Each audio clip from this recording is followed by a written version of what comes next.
Compreenderem bem, principalmente para entender o que vai ser cobrado, como que a gente vai trabalhar o entendimento da matéria. Eu sei que tiveram algumas manifestações aí preocupadas no exercício que eu passei, esse último exercício. Esse exercício aí é em cima do livro do Forozan, então são os capítulos que a gente estudou da camada física envolvendo sinais. Aquelas questões que vocês têm lá nos exercícios são basicamente as questões que caem em concurso ou questões do ENAD. Algumas ali eu selecionei, são mais fáceis. Tem algumas que exigem um pouco mais de esforço, principalmente aquelas que tratam, acho que é a segunda questão, que fala do frame. A gente ainda não estudou camada de enlace, aquela questão é por conta dos conceitos básicos de cada uma das camadas. Mas a ideia de hoje é de vocês entenderem o que eu vou cobrar na prova, para vocês fazerem a prova bem tranquilos mesmo.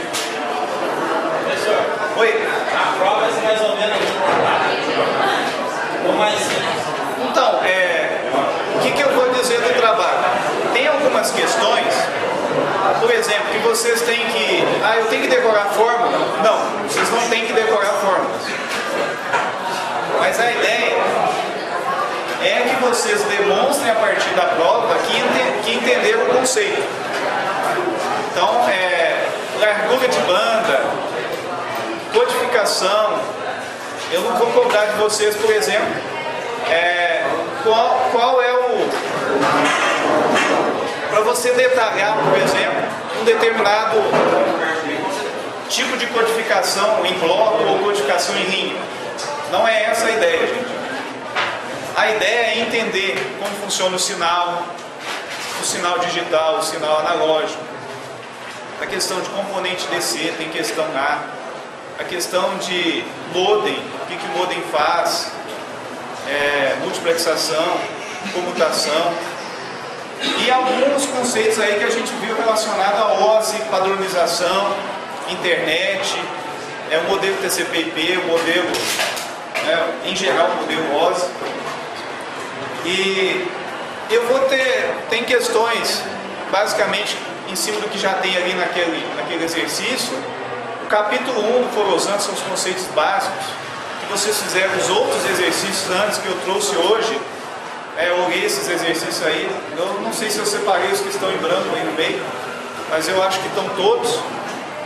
Esse exercício, eu dei nota pela participação e não pelas respostas.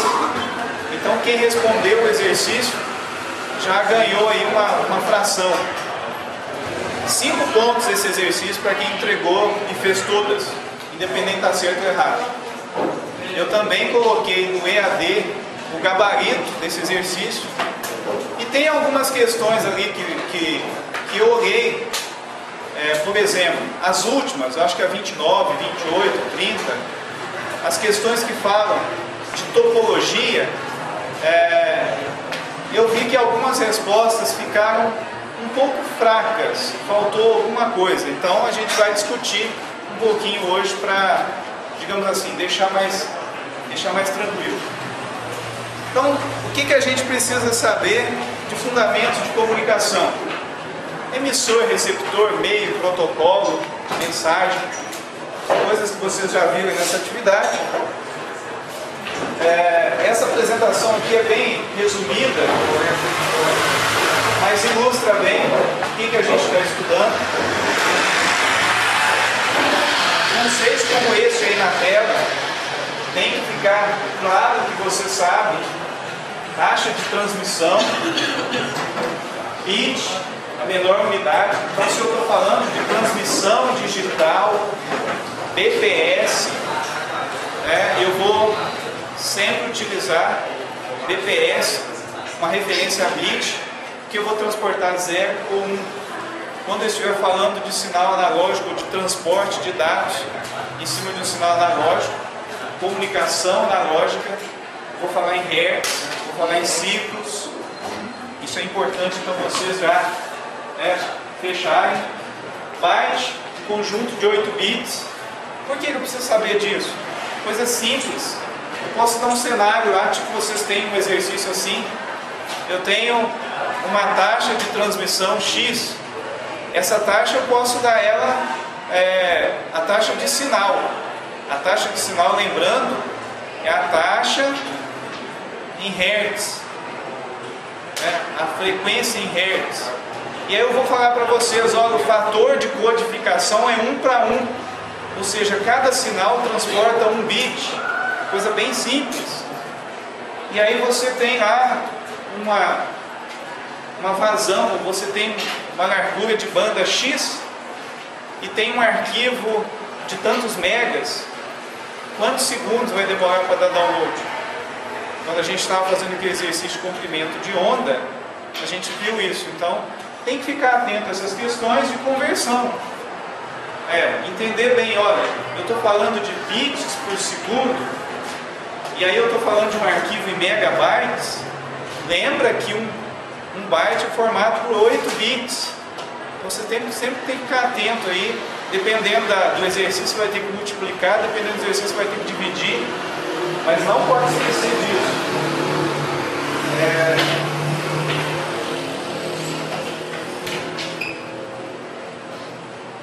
Então tá aí, bit, menor unidade, byte, um conjunto de 8 bits, taxa de transmissão, bps, quando você estiver falando então de dados, bits por segundo, largura de banda.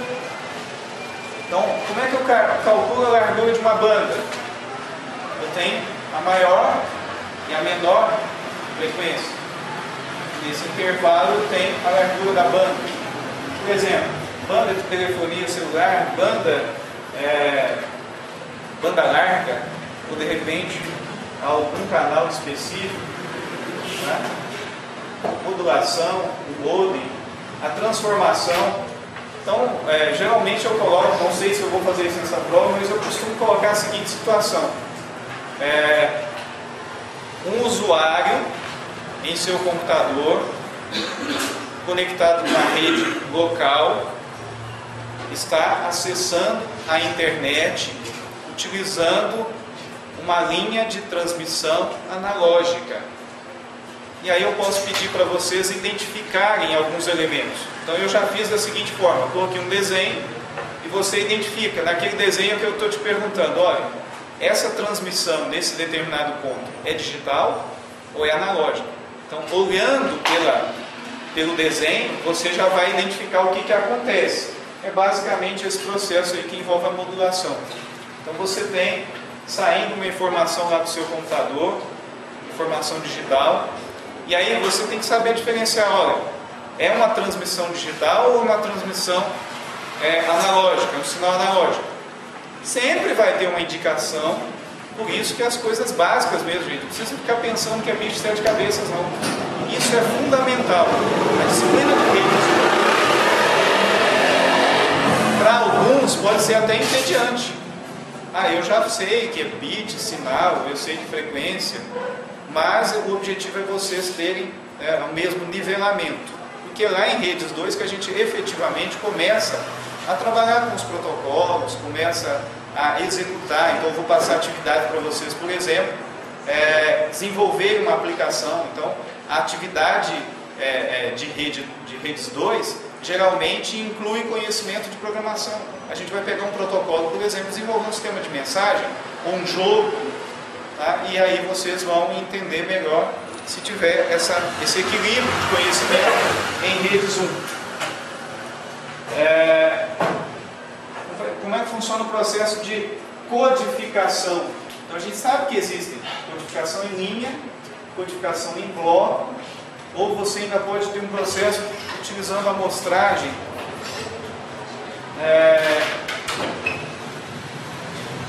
Multiplexação. Praticamente aí a gente viu há uma semana, 2 semanas, Alguém consegue aí explicar o que é multiplexação? Você usar mais informação ao mesmo tempo, mais um sinal, na verdade, Sim, em termos mais específicos, é quando você quer utilizar o mesmo meio para transportar diversos canais. Existem algumas questões associadas à utilização de canais digitais e canais analógicos. E isso diz respeito ao processo de utilização da banda.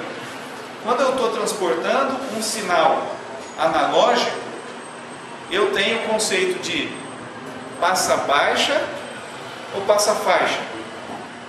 Lembram de passa baixa e passa faixa? Quando eu tenho comunicação digital, eu preciso começar lá embaixo, na frequência zero. Então eu tenho um conceito de passa baixa. Quando eu estou então fazendo uma referência à vazão, à capacidade de uma transmissão digital, eu tenho o conceito de quê? Que eu utilizo toda a banda. Por isso que a gente diz que é banda, completando, banda larga. O que é um sinal? O que eu estou utilizando um canal de banda larga? Estou fazendo a transmissão digital, correto? A transmissão digital começa na frequência baixa e vai até o infinito. Claro que a gente sabe que os equipamentos não trabalham com uma frequência altíssima, altíssima até o limite. Mas a gente não pode dizer, olha, eu vou reservar parte, de uma faixa de frequência desse canal para eu transmitir outra informação. Não. Quando eu estiver passando informação digital, eu preciso utilizar todo aquele canal. Começa desde a frequência baixa até a maior frequência que o meio suporta e os equipamentos que vão trabalhar nesse meio. Então isso é importante saber. Por isso que você tem um link de internet em casa, banda larga. Ok? Você não tem um limite de banda reservado. Professor, Oi? então o conceito de largura de banda só se for analógico.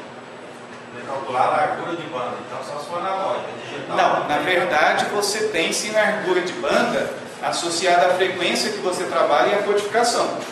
O que você tem que entender é que a diferença fundamental que você tem que gravar é a seguinte: quando você vai utilizar um meio para transmitir um sinal digital, você não pode reservar a parte dele para uma transmissão, outra parte para outra transmissão. Você vai utilizar aquele meio e se você quiser transmitir múltiplos canais, você vai ter que fazer uma multiplexação utilizando o quê? Qual que é o fator aí que a gente utiliza quando quer dividir um meio com diversas pessoas, e eu estou falando de um meio digital? Eu tenho a divisão por tempo. Então a divisão por tempo é uma característica de uma transmissão digital. Resumindo, eu tenho um canal com uma determinada frequência, estou utilizando a codificação de 1 para 1 para ficar fácil. O que é codificação de 1 para 1? Para cada sinal que eu envio deste canal, eu tenho uma codificação de 1 bit. Então eu estou utilizando, se a minha frequência é 500 Hz, então eu vou, para cada oscilação desse sinal, eu vou fazer uma codificação. Eu posso ter codificações diferentes, por isso que a gente estudou as codificações. Mas enfim, eu não posso colocar mais nada naquele canal, eu vou só fazer uma transmissão. Ah, mas eu quero que 2 pessoas transportem informações ao mesmo tempo usando esse canal. Então eu faço uma divisão por tempo. Então essa multiplexação é mais ou menos o seguinte: aloca esse canal para transmitir informações, esse meio, para transmitir informações que estão vindo de 2 origens, ou de 2 canais de entrada. E aí você utiliza frações de tempo para cada um. Durante essa transmissão, você está compartilhando o meio. Então, quando se fala em compartilhamento de um canal digital, eu falo de divisão por tempo. Se eu estivesse utilizando um canal de transmissão analógico, eu posso trabalhar com características de quem? Da onda, disso. Da frequência, da minha onda, na verdade, né? da minha senoide. E o que os equipamentos conseguem distinguir numa onda? A amplitude, ok? Está associada então àquela potência do sinal, quão amplo ele é dentro do espectro, que vai fazer a leitura desse sinal. Pode também estar associado à frequência, eu posso ter uma frequência muito alta e eu posso ter uma frequência mais baixa. O que é a frequência então? Conceito fundamental. Frequência, a quantidade de ciclos em 1 segundo. Se eu tiver uma frequência muito alta, eu tenho condições de transportar mais sinais. Na verdade, os sinais não são transportados. Os sinais são os... Lembra? Portadores. Os sinais é que portam uma determinada codificação referente aos dados. Então, se eu estou falando de comunicação de dados, os sinais são os portadores. Eles levam o sinal, eles levam, a informação. Esta informação que eles levam são, na verdade, os bits, ou 0 ou 1. Ok? Tranquilo? Então, se eu estiver utilizando um canal analógico, meio analógico de transmissão, o que eu posso fazer? Por exemplo, eu posso utilizar o conceito de passa-faixa. O que é passa-faixa? Eu reservo determinadas faixas de frequência para transportar um determinado conjunto de informações. Então, o que eu posso ter com isso? Uma divisão desse canal. Esse canal vai ser distribuído conforme frequência ou conforme a amplitude, e ainda uma questão interessante que diz respeito ao ângulo da onda no tempo zero, ou seja, começou aonde? Começou exatamente em cima do nível zero, vamos considerar o eixo X, imagina que isso aqui fosse o eixo X. Então, de acordo com o ângulo, considerando então que eu vou trabalhar em cima da circunferência, eu vou ter um equipamento capaz de detectar no instante zero qual vai ser o ângulo daquela onda. Então isso eu chamo de fase. Geralmente eu vou ver então algum tipo de informação citando a letra P, fase em inglês. Então quando eu estiver falando de fase, diz respeito ao ângulo daquela senoide que vai ser identificado pelo equipamento em um determinado momento. Esse instante que vai ser verificado dentro do ciclo. Esse ciclo depende do quê? Da frequência. Eu posso ter múltiplos ciclos, eu posso ter milhões de ciclos em 1 segundo, eu posso ter milhares de ciclos em 1 segundo. Isso diz respeito à minha frequência. Então, combinando essas características de onda, eu consigo codificar os sinais. E eu, geralmente, pessoal, só para lembrar aqui, eu preciso transportar uma informação. Será que eu consigo fazer isso simplesmente com um único ou com uma única frequência? Se eu tiver uma única frequência, eu consigo transportar a informação? Em termos de comunicação de dados, isto é usual? Não. Então, de repente, a gente pode pensar o seguinte: será que eu consigo fazer uma comunicação com uma frequência só? Me dê um exemplo aí de uma comunicação com uma frequência só. Usual, do dia a dia. A voz, uma frequência. Na verdade, a voz varia. Você tem uma variação de frequência. Você pode ter um ponto médio de frequência no caso da voz. Você pega um apito. Lembra que eu falei do diapasão? Ele produz uma frequência só. Diapasão é um dispositivo que você usa, você assopra e ele vai produzir a nota Lá, por exemplo. E aí você vai afinar o violão com base naquela frequência. É uma frequência só. É um sinal de ocupado. Você está numa frequência só, está te comunicando. Tá? Agora, qual que é o grande problema de você usar uma frequência só? Há um desperdício, uma perda de tempo. Então, em comunicação de dados, os autores dizem o seguinte: olha, se você tem uma frequência só, não dá para comunicar, não dá para desenvolver um sistema de comunicação de dados que utiliza uma frequência só. Então, você usa múltiplas frequências. Essas frequências, elas têm um conceito que vem da análise de Fourier, que diz o que mesmo? Você tem uma frequência fundamental. Essa frequência fundamental, tá, tem associada a elas as frequências. Alguém se lembra? Aquela lá mesmo. Então, dá um exemplo aí. Vocês estão lembrando de alguma situação? Saltando. As harmônicas, ok? As harmônicas. Então, quando você está utilizando, né, uma transmissão de dados, quando você está realizando a transmissão de dados, na verdade você está usando uma frequência fundamental e os seus harmônicos. Quanto mais harmônico eu utilizo, mais codificação eu consigo fazer. Na verdade, esses harmônicos são variações de frequência e cada vez que eu vou aumentando o número de harmônicos, mais eu vou ter menores frequências, ou seja, frequências maiores do escudo, intervalos menores, e essas frequências vão representar o sinal que eu estou codificando. Então, geralmente, quando eu estou transmitindo dados, eu estou utilizando uma frequência fundamental e os seus harmônicos. Essa variação vai codificar um conjunto de informações. Aí, por que eu tenho que saber que existe esse conceito de frequência fundamental? Porque quando eu vou transportar uma informação digital, saiu do computador, passou pelo modem, e vou utilizar uma linha de transmissão analógica, telefonia, por exemplo, eu vou fazer da seguinte forma: vou gerar uma frequência fundamental nesse canal. Lembram disso? Gera uma frequência fundamental.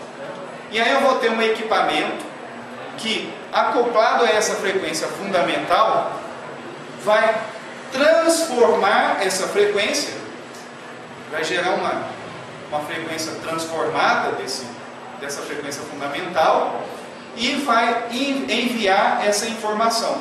Um exemplo seria o seguinte: se você fala ao microfone, essa frequência analógica entra para o microfone. O microfone é sensível às ondas de som. E à medida que essas ondas, né, vão sendo sentidas ou identificadas pelo equipamento, ele vai transformar em uma transmissão a partir do equipamento, que vai reconhecer a voz, por exemplo, um microfone conectado a um computador.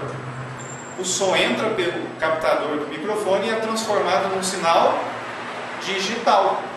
Esse sinal digital é uma imitação da senoide, ok? Uma imitação da senoide.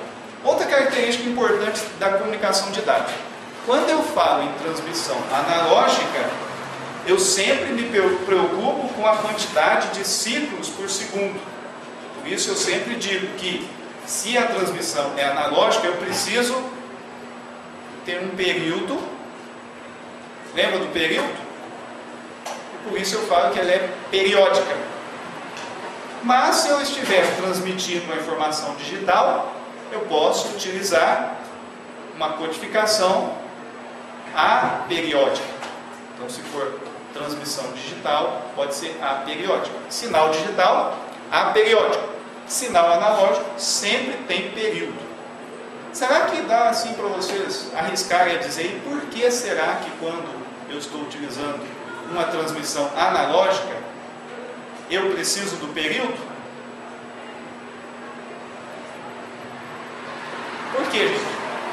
Vamos imaginar agora como é que ficaria a percepção ou a identificação por um equipamento de uma determinada frequência que não tem seu período definido. Quando eu não tenho um período definido, eu não tenho padronização. Isso está mais associado a um processo de comunicação ou um sinal de comunicação que não tem uma pré-codificação ou não estabelece um protocolo. Então isso, na verdade, é o que compõe o ruído. O que seria um ruído em termos? Vamos tratar em termos de som, que fica mais fácil. Se você estiver no meio do trânsito, lá no meio da rua, aí tem alguém acelerando o carro, acelerando moto, coincide também de estar passando um avião, aí tem alguém vendendo picolé e está lá buzinando, tem alguém gritando com o outro no trânsito, o outro está freando, você tem ali uma chuva de frequências sonoras. Será que dá para você identificar aquela comunicação, ou seja, vou utilizar esse conjunto aqui de ondas que é gerado nesse momento? Quando eu conseguir gerar então todas essas ondas aqui, eu estou dizendo que isso aqui significa 1.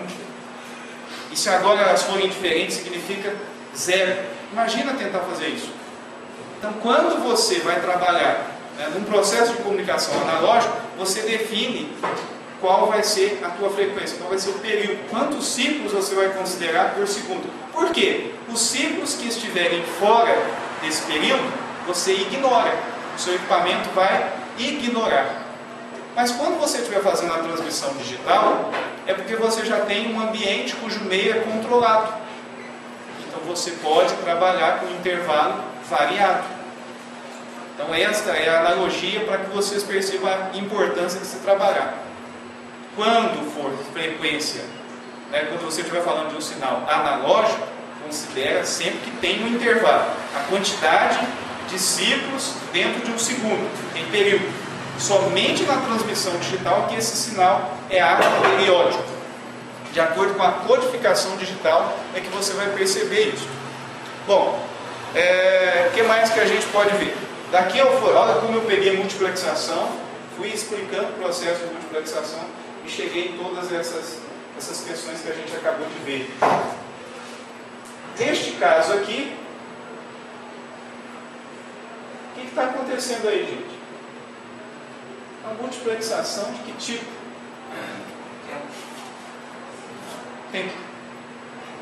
Então dá para saber que esse meio aqui é o quê? Compartilhar. Maravilha. Mais uma característica desse meio. Digital. Maravilha. Por quê? Eu estou dividindo o tempo.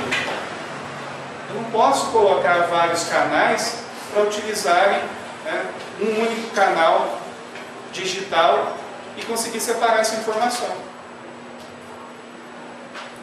Então tá aí, essas são as características desse desenho. Ele é um modelo prático ou é um modelo teórico? É um modelo teórico. Para que ele serve? Ele nos leva a entender o conceito de uma arquitetura de comunicação unificada. Ele é uma referência. É isso mesmo. Por isso que se fala, é RMOS. Ele é referência para quem? Quem é que segue o modelo OSI? Então fala mais um específico. Não. O senhor segue? O que mais?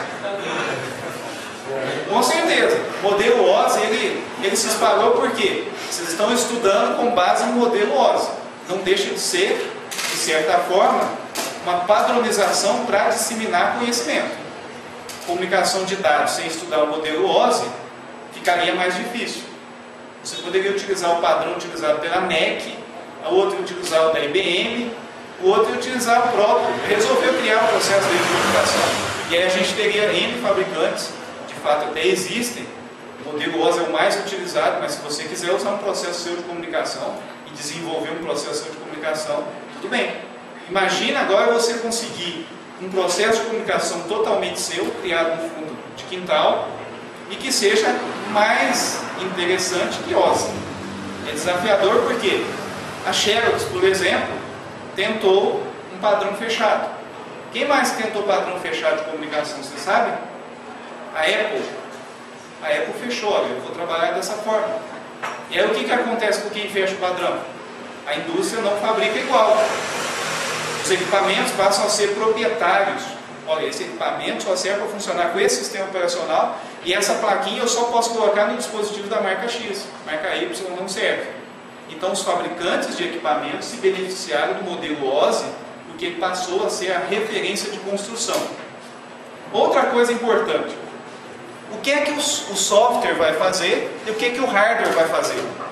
O modelo OSI já deu essa dimensão, porque é o seguinte: sou fabricante de hardware. Gente, existe ligação entre o hardware e o software? Lógico que existe, né? E essa ligação entre o hardware e o software, basicamente, a gente vai estudar mais detalhado quando estiver tratando, no caso de comunicação de dados, a camada de enlace. Por quê? A partir de um dispositivo físico, um equipamento, eu consigo estabelecer uma ligação lógica, no mínimo um endereçamento lógico. Então, de qualquer forma, existe sim uma preocupação muito grande em estabelecer um processo de comunicação que permita mapear o processo lógico, ou a informação lógica lá, os dados, o processo de gerenciamento e o equipamento.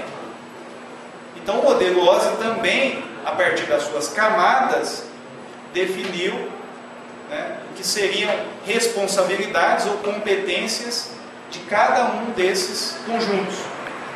Então, quando eu falo, por exemplo, que eu estou tratando o roteamento, o roteador utiliza as 3 primeiras camadas do modelo OSI. Mas o roteador pode ter outra coisa? Pode ter. Isso não impede que ele tenha. Mas, definitivamente, você já conhece pelo roteador, você estabelece como padrão pelo roteador que ele precisa compreender a camada física, porque ele vai estar ligando o cabinho, a interface vai estar nele, o cabo, onde vai receber esse sinal. Esse sinal, geralmente, ele vai receber já um sinal digital. Se tem um sinal digital e eu tenho um meio, ou seja, um cabo no meio do caminho que tem uma frequência, né? Vamos pensar numa onda, uma senoide. Então tem alguma coisa analógica. Então, entre o meu roteador, olha a construção do conhecimento, o meu roteador e o link de internet que eu tenho em algum lugar, eu tenho um equipamento fazendo o papel de transformar bits ou enviar bits a partir de um sinal. Esse equipamento é o modem. Professor, eu tenho um roteador que não tem modem. Meu roteador não tem modem. Olha, primeiro é o seguinte: o teu meio é analógico? Não sei se é analógico.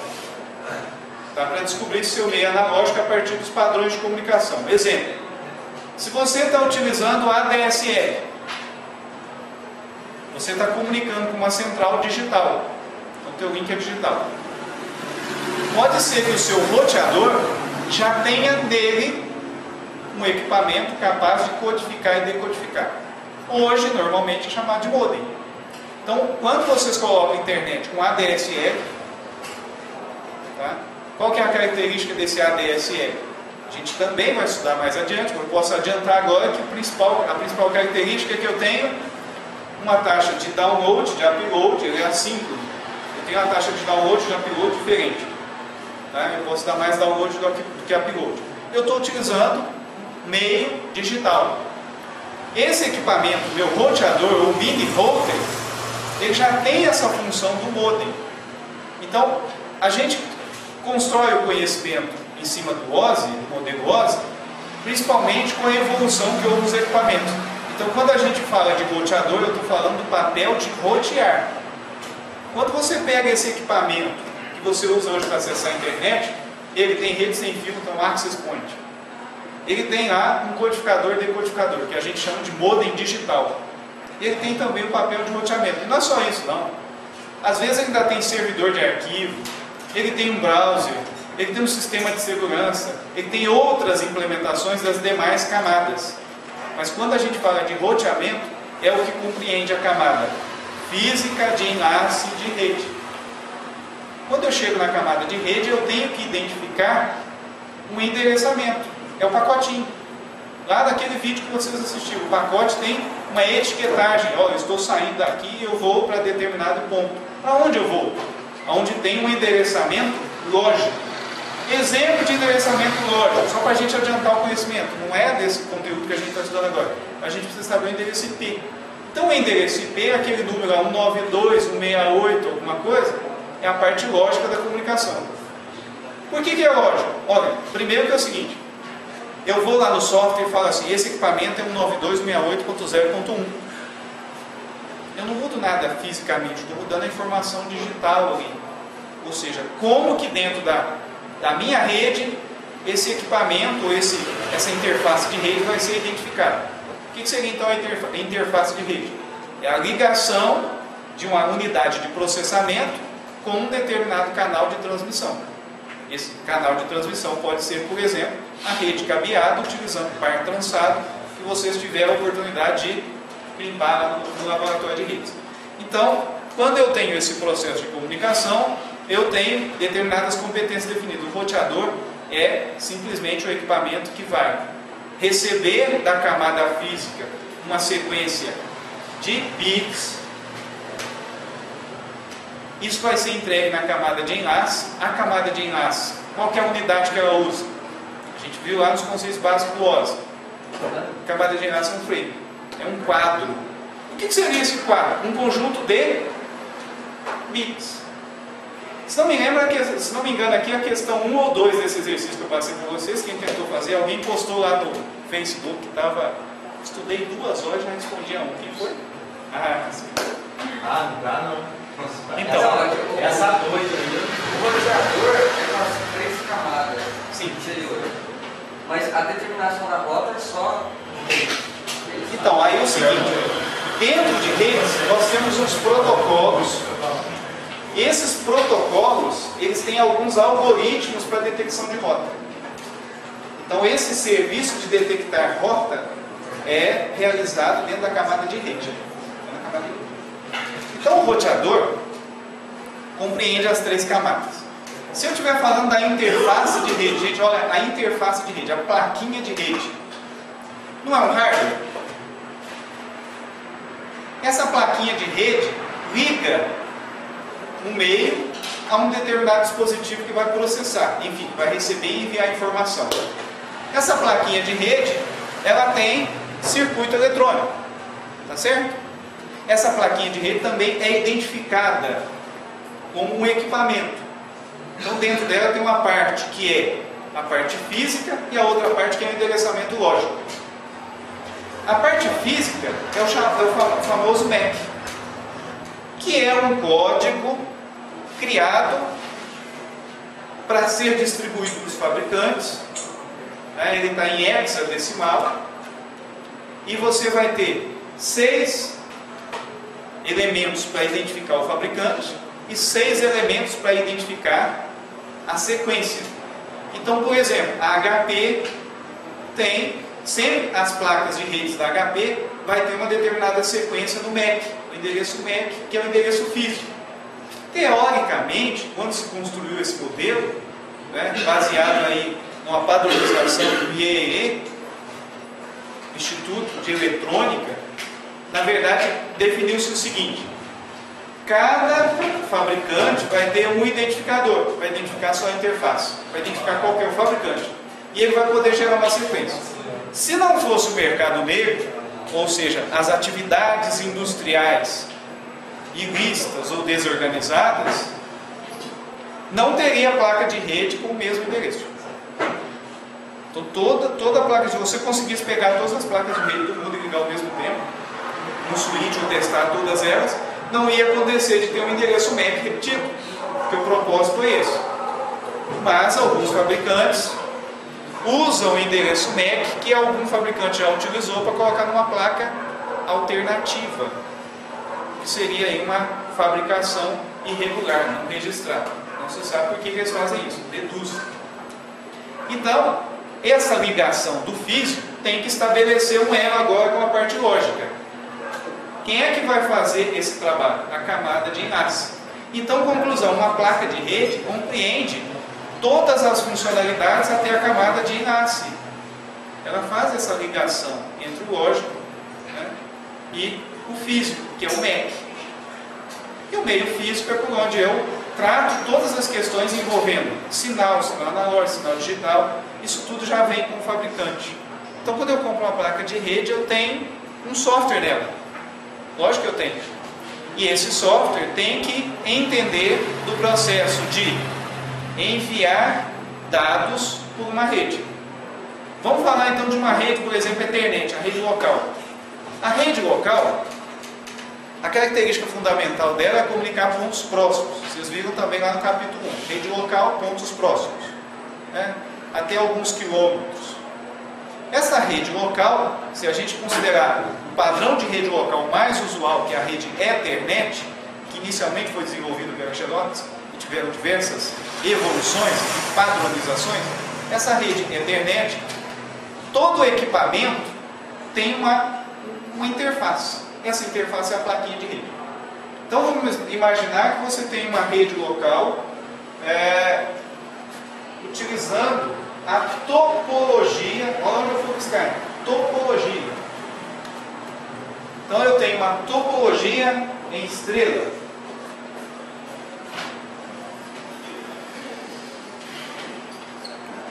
A topologia em estrela é famosa de ter um concentrador. Então eu vou ligar os equipamentos, todos, através de uma porta, a esse concentrador. Então, dentro da rede Ethernet, as interfaces de rede são as plaquinhas que os equipamentos têm para você ligar os cabos de rede. Ou você pode ter também uma plaquinha que faz transmissão utilizando rede sem fio, o famoso Wi-Fi. O que ele tem que fazer? Enviar os frames ou conjuntos de dados. Esses frames ou conjuntos de dados, na verdade, se eu estou falando de uma rede local padrão Ethernet, eu estou falando já de uma codificação. Vamos lá já falar uma coisa bem prática. Estou usando cabo par trançado, switches e equipamentos, por exemplo, notebooks ligados com a placa Ethernet, conectados com o conector RJ45. Tá vendo? Agora a gente já está construindo conhecimento, vocês já têm condições de entender tudo isso. RJ45, cabo par trançado, rede local, e eu estou transmitindo. Se a gente for imaginar como está acontecendo essa comunicação, eu sei que está passando aqui um sinal. Se eu estou falando que é digital, eu já fiz aqui esse sinal, alguém já manifestou aí, é analógico. Então, se eu falo que esse sinal é digital, eu tenho a ideia disso aqui. Então, está havendo uma transmissão ali dentro. Conforme a codificação utilizada, cada variação de polaridade aqui dentro, ou não só a polaridade, a gente viu que existe uma fundamental em termos de polo, ou seja, a energização é polo positivo ou é polo negativo, representa 0, representa 1, retorna para 0, não retorna para 0, Manchester, em diversas codificações. Mas o que importa é o seguinte: determinada sequência de ondas, e estas ondas, elas foram geradas por um codificador, o equipamento que recebeu o sinal digital e gerou a partir de uma portadora, por isso que a frequência fundamental é que deu origem a essa modificação de onda, e aí foram transportados bits. Só que a camada de enlace, ela precisa, ou ela interpreta, não um bit. Ela interpreta, na verdade, um conjunto de bits. Esse é o famoso frame. Então seriam vários bits em sequência. Olha só que interessante. Para que um dispositivo comunique-se com o outro em uma rede local padrão Ethernet, ela envia sempre uma informação. Olha, eu estou mandando um conjunto de bits. Estou mandando um frame. Nesse frame, o que eu tenho? Origem e destino. Eu tenho que ter uma informação de origem e destino. Esta origem e destino, quando vai cair nesse enlace de rede, vai ser direcionado, na verdade, esse sinal vai ser gerado pela placa de rede e vai chegar no switch. O switch vai abrir esse frame. Vamos imaginar então que esse framezinho aqui, ó, foi mais ou menos isso aqui. Uma informação dizendo qual que é a origem, qual que é o destino, quais são os dados e outras. A gente não quer agora estudar esse protocolo para abrir o cabeçalho dele e estudar na rede Ethernet. A gente vai fazer isso mais adiante. a gente tem que saber o que está lá dentro. Vou ter aqui como referência esse origem, é o que? O MAC do equipamento que está enviando. E vou ter também um outro MAC do equipamento para onde eu estou enviando. Então, uma sequência de bits que compõe o frame saiu desse computador, chegou nesse switch. Esse switch ouviu todos os sinais até que completasse o frame. Lógico que aí a gente vai ver que existem N equipamentos. Alguns desses equipamentos podem não só tratar um frame por vez. Às vezes ele ouve todos os bits de um frame, depois ele ouve todos os bits de mais um frame, junta um conjunto de frames, vai depender da técnica desse equipamento, mas enfim, ele descobre para cada frame qual que é a origem, qual que é o destino. E aí, com base na origem e no destino, esse equipamento tem uma tabelinha onde ele diz o seguinte: olha, a origem e o destino, na verdade eu vou colocar aqui a origem e a porta, vou até fazer diferente, vou colocar o MAC e a porta dele. Então vamos imaginar que esse concentrador, esse switch, recebeu uma informação e essa informação tem o MAC X e na tabelinha dele ele já reconheceu, porque ele identificou a camada de enlace, ele já sabe a ligação entre o físico e o lógico, e ele já identificou que esse MAC X está na porta Y dele. O que ele vai fazer então com essa sequência de bits ou esse frame? Ele vai reproduzir esse sinal na porta. Então vamos imaginar que esse computador A quer comunicar com esse computador B a partir do switch. Os bits chegam aqui, esse switch captura o frame inteiro, já sabe a origem, que é o MAC de A, já sabe o destino, que é o MAC desse computador B, então ele reproduz de novo. Olha eu fazendo errado aqui de novo.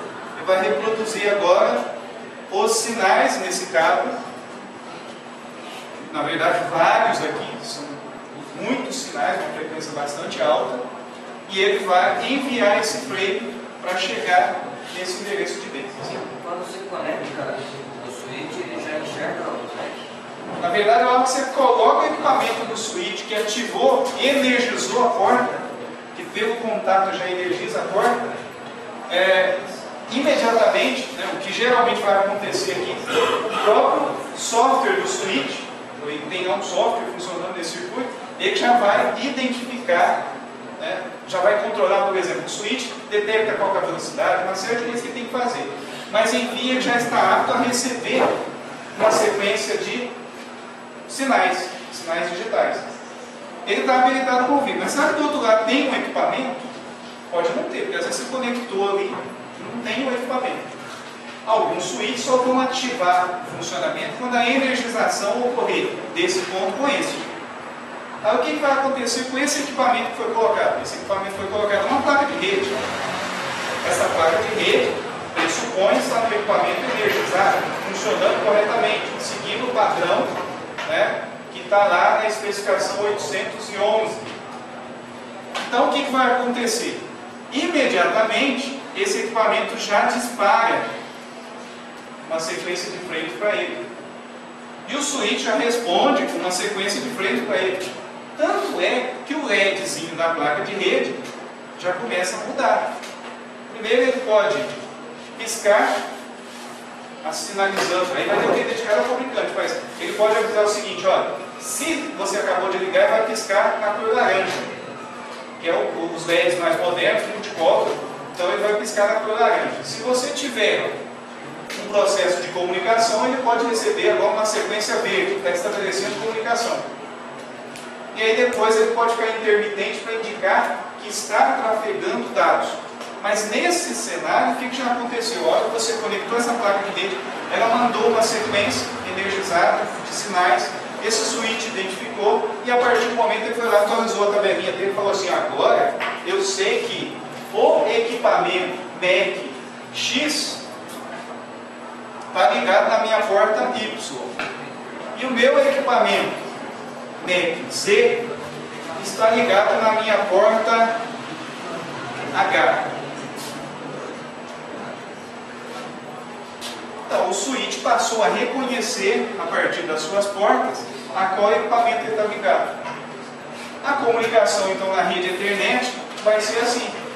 O equipamento vai gerar uma sequência de sinais digitais, codificando a informação que tem que ser transmitida.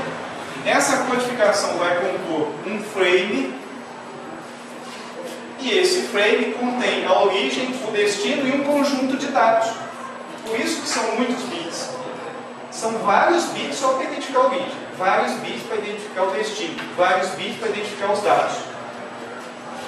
Além de outros bits utilizados para controle de erro e controle de fluxo. Sem contar, por exemplo, um bit lá, uma sequência de bits, que tem uma informação que a hora que a sequência do frame chegar, o software que está lá, seja no switch ou seja na placa de rede, ele vai fazer um cálculo matemático com aqueles dados para verificar se essa informação não houve, por exemplo, um ruído no meio, onde a sequência de bits que acabou chegando é inválida. Esse equipamento vai fazer tudo isso, mas ele vai conseguir transportar essa informação. Então vejam como que eu abri um LED bem grande aqui com a camada do modelo OSI para dizer que tudo isso está bem segmentado.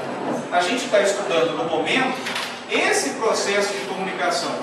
Como que ocorre a codificação, quais são os tipos de sinais, quais são as características de onda que são utilizadas para comunicar. Além disso, estamos vendo também os meios de transmissão, os cabos, fibra ótica, são os meios guiados, e os outros que são os meios não guiados. Os meios não guiados podem utilizar, por exemplo, o ar atmosférico.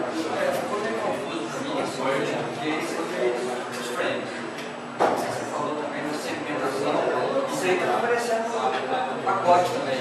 Então, na verdade, o que é um pacote? É um conjunto de frames.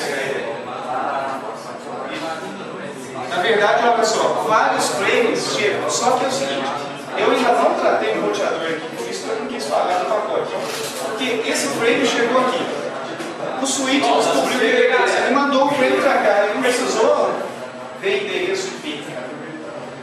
Quando é que eu preciso de endereço IP, para falar a verdade, que seria a parte do roteamento? Aí complica. Eu tenho um switch, e esse switch tem vários pontos ligados nele, vários buses.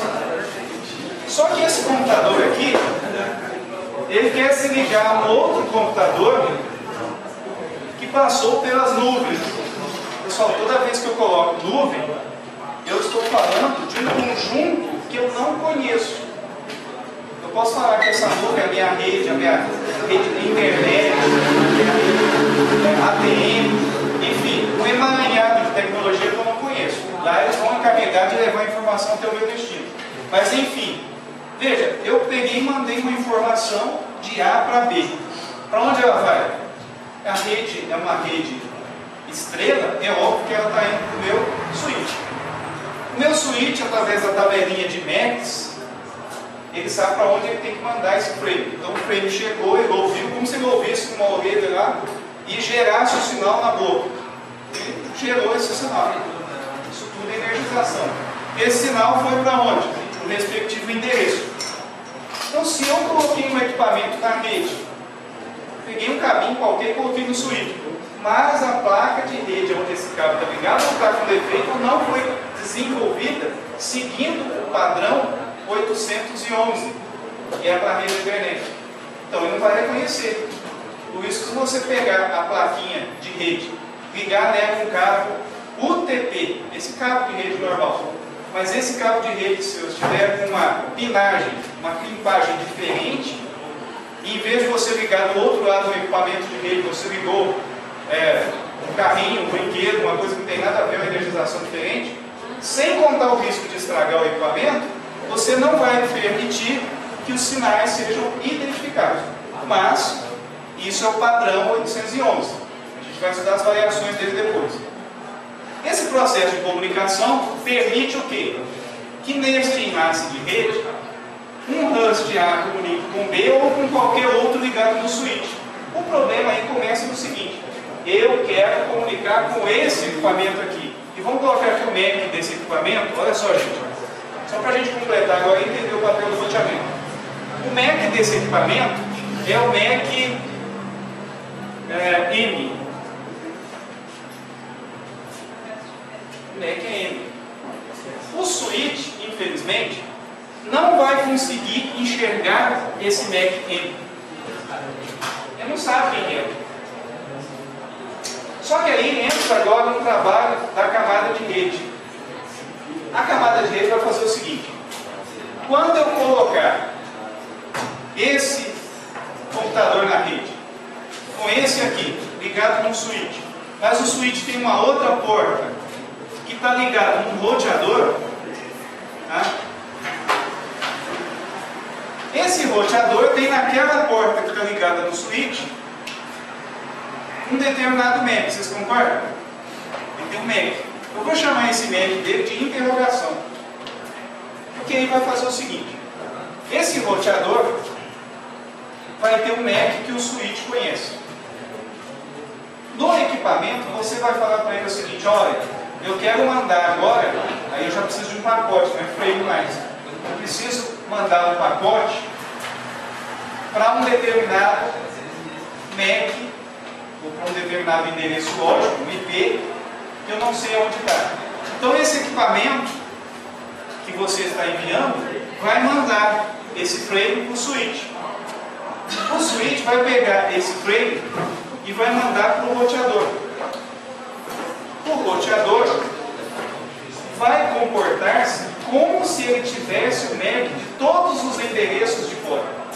Ele fala assim: o meu MAC é o MAC de saída. Então o switch não acha nenhuma porta de saída, manda tudo para a porta do roteador.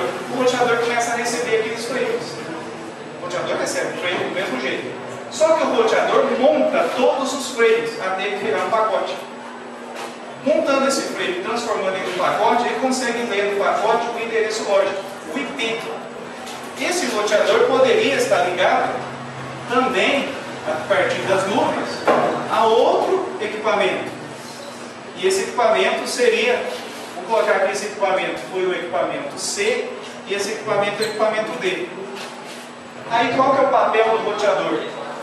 Depois que ele conseguiu ler todos os frames, montar e gerar um pacote e ler lá dentro qual que é o endereço lógico, ele já começa a utilizar os algoritmos de roteamento para descobrir: olha, se ele quer comunicar com o IP A, eu vou mandar ele nesse caminho aqui. Se ele quiser mandar o IP B, eu vou mandar ele por esse caminho. Então veja o que o roteador faz. Ele faz a ligação, tá, de um enlace de rede, que inicialmente só se identificava por MAC, agora com um endereçamento inteligente que encontra o caminho para esses frames serem transportados para outra rede. Estou abreviando muita coisa aqui no roteador, mas esse é o papel dele em termos de direcionamento.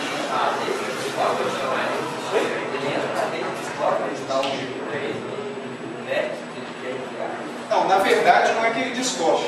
Quando você vai configurar uma rede, você coloca o endereço IP, a máscara de subrede, nós estamos falando de IPv4, a gente vai chegar em tudo isso, vamos estudar esse período ainda, mas você tem que formar um gateway padrão. Esse gateway é o endereço lógico do seu roteador. Então, o que o switch vai fazer? Identificar o MAC desse roteador. A partir desse momento, o switch já sabe o caminho para onde ele tem que mandar todos os frames roteados. Sim, é. O pacote vai chegar aqui, o switch vai mandar para o roteador. Ele manda para o modem faz o trabalho reverso, transforma um sinal digital em sinal analógico, vai pelo fio, vai lá do outro lado, e aí a comunicação ocorre, né, uma sequência de dados. Cada estrutura, ou cada protocolo da camada de enlace tem uma forma de mandar. Lembra que aqui eu estava falando de uma rede Ethernet, aqui já não é mais uma rede Ethernet. Aqui eu posso ter uma rede, por exemplo, PFP, ponto a ponto. Então a gente vai estudar esses protocolos, mas aqui é para a gente ter uma visão geral desse processo. Pessoal, foi interessante isso aqui? Clareou alguma coisa? Foi assim, ó, mais Eu quero clarear como é que eu faço o exercício 2. Exercício 2. Qual que é? Não, pode ler. Aqui tem uma figura de 2. Não, mas a descrição dele, só para Vou lembrar. falar pra A figura abaixo, o computador A envia mensagem para o computador B através da LAN 1, roteador 2. Mostra o conteúdo dos pacotes e frames das camadas de rede e massa de dados para cada nome. Ah, tá. Beleza. É isso que eu falei. Certo? Não, Basicamente isso aqui. eu consegui ligar isso aí com isso aqui. Então vamos imaginar o seguinte. Você tem aí um computador A, é isso? É. Eu tenho ali a imagem, vou colocar no Datashow mesmo. Deixa eu abrir.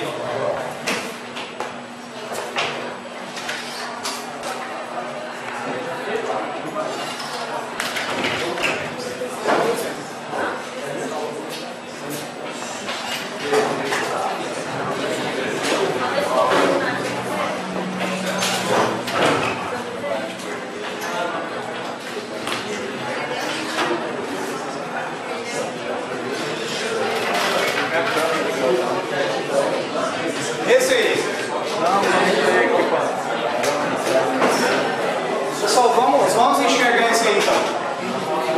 É basicamente o cenário que eu passei.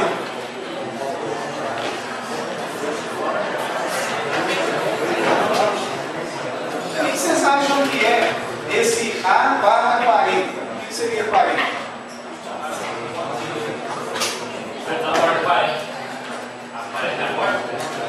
O endereço físico. O endereço físico, o identificador daquela interface. É o MAC, em outras palavras. MAC. Alguém tinha visualizado isso aí como MAC? Não? Bom, agora que ele está identificado como MAC, vocês querem dar uma olhada no exercício para resolver? Considerando então que ele seja um MAC. Você tanto pode fazer o desenho, se alguém quiser fazer só um esboço igual eu fiz aqui, pode utilizar também para explicar esse exercício. Olha só, o computador A quer mandar uma informação, provavelmente o computador D. Está aqui, D. Tá setinho, saindo aqui e chegando lá. Na verdade, você vai ter quantos envios de informação? Ou quantos frames irão transportar essa informação? Vamos imaginar que o frame cabe tudo dentro de um frame só, tá, gente? Para não ficar segmentando o frame. Vamos considerar que toda a informação vai dentro de um frame. Veja só. Olha só. O rastrear aqui esse computador vai ter que mandar uma sequência de dados para essa porta de entrada do roteador. Só o roteador não é um negócio que tem só uma porta. O roteador tem uma porta só. O que ele está fazendo? Se tiver uma porta só, como é que você vai fazer? O roteador é uma escolha de porta. Entra por uma porta e escolhe qual porta que vai sair. Na verdade, ele pode fazer mais do que isso. Entra por uma porta e faz uma modificação do pacote para que esse pacote saia para a porta e encontre o seu rumo. Então ele dá uma instruída no pacote para achar o caminho. Então, resumindo, chega aqui, eu tenho um frame com a origem A, isso que é importante, origem 40 e o destino é 42. Esse frame sai de 40 e vai para 42. Quando sai do roteador, eu gero outro frame. Não é o mesmo. Esse frame que vai gerar aqui tem como origem 82 e o destino 80. Então, se você explicar que são dois frames, frame 1 de A até B. Então eu posso colocar assim. Por analogia, na verdade, eu coloco o destino e a origem. Isso é uma questão de ordem. Mas se vocês não precisam preocupar com isso, não. O destino é B. B qual que é o endereço? 42. A origem é A. Qual que é a origem? É 40. E agora eu tenho uma área nele que é a área de dados. E aí eu tenho aqui um algoritmo de verificação de ciclo. Todo pacote, todo frame tem destino, origem, os dados que ele está transportando e alguns bits que vão servir de verificação para que no destino faça um cálculo matemático para ver se esse frame tem consistência, se ele é possível, se ele não tem falha. Então basicamente é isso. Depois eu tenho um outro frame. Frame 2. O frame 2 é o ponto C até chegar em D. E aí a gente vai colocar os endereços dele. Qual que é o destino? 80. A origem é 82. Aí eu tenho os dados. E aí eu tenho CNC. É sempre o destino primeiro, depois a origem. Conjunto de dados e o algoritmo de verificação. O verificador. Isso é só para a gente simplificar, porque nós não estudamos camada de enlace, e aí eu não vou ficar cobrando de vocês aqui qual que é, quais são os campos de um frame para que vocês tenham identificado. O importante aqui de vocês saberem é o quê? Essa etiquetagem. Essa etiquetagem é utilizada aqui no endereço físico, o tempo de origem, tempo de destino, o conjunto de dados do ciclo. Aí essa pergunta tem muita coisa. Oi? Tem mais, né?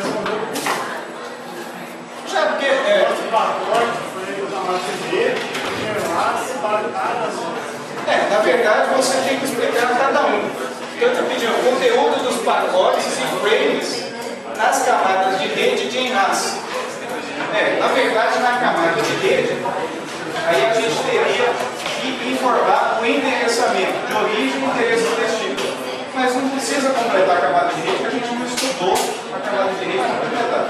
O importante aqui é vocês identificarem o endereço de origem físico e o endereço de destino físico.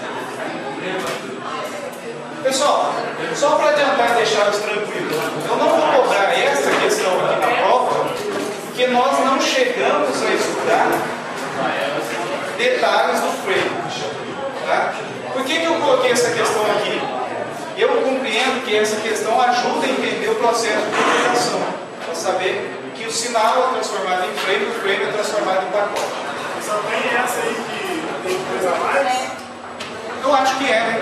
Pelo menos que teve manifestações, foi só essa aí.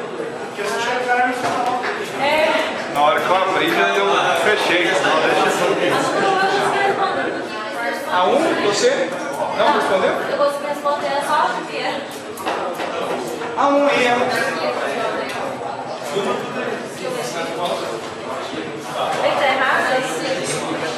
Gente, determinar rotas. Camada de rede. Acabamos de ver o roteador. Controle de fluxo. Eu tenho controle de fluxo. Tanto na camada de enlace. Pessoal, vamos prestar atenção nisso aí. Olha, esse conteúdo aqui, lembra que eu passei para vocês um resumo do OSI? Uma apresentação de PowerPoint do OSI? Fala sobre cada uma das camadas? Tudo isso aqui está lá. Então veja, a camada de rede, descobrir rotas. Só olhar quais são os serviços de cada uma das camadas. A camada de enlace de rede, ela tem por função também fazer controle de fluxo, mas não é só ela. A camada de transporte também faz controle de fluxo. A diferença está basicamente na seguinte situação. A camada de enlace está preocupada somente com o fluxo do frame. Independente de qual programa que está usando, não interessa. Já na camada de transporte, isso é feito de acordo com cada programa ou com cada protocolo de transporte. Então, por isso que esse controle de fluxo, ele tem duas ocorrências. Uma que está associada ao sinal gerado e outra que está associada a um processo de identificar a informação. Então a gente vai estudar esse controle de fluxo do protocolo TCP na camada de transporte. Então, se vocês olharem lá quais são as características da camada de transporte, também vai ter lá que ela é responsável pelo controle de fluxo. Camada de rede também tem. Essa é uma coisa aí. Controle de fluxo na camada de rede. Então, na verdade, o que acontece? A camada de rede, se a gente for analisar fluxo de dados, ou seja, considerando rota com fluxo, para onde esses dados vão, você pode dizer que está na camada de enlace, na camada de rede, porque você tem um roteamento. Quando você está falando exatamente dos dados, freio ou pacote, você vai ter na camada de transporte e na camada. Por que é complicado eu dizer essa diferença agora? Porque assim, nós não estudamos isso a fundo as características. Por quê? Eu tenho fluxo aqui de freio na camada de enlace, o fluxo de freios. Quando eu chego na camada de transporte, eu tenho um fluxo principalmente associado ao pacote inteiro. Na camada de rede, eu posso definir o fluxo da minha conexão. Está dentro da camada de rede, porque o roteador pode escolher diversas rotas do pacote. Então, essa seria a abordagem aí da diferença. Se vocês colocarem rede, eu não vou considerar que está errado, não, porque de certa forma você tem fluxo de dados na rede. Está errado. Pessoal, interface com meio de transmissão só tem uma camada. Tá certo? Só na camada física. É a camada física que liga os pontos de comunicação através dos meios. São os terminadores, os conectores que ligam, estão na camada física. Acesso ao usuário final. Onde é que o usuário acessa a rede? Aplicação, browser. Protocolo da camada de aplicação. HTTP. E aí mais um monte.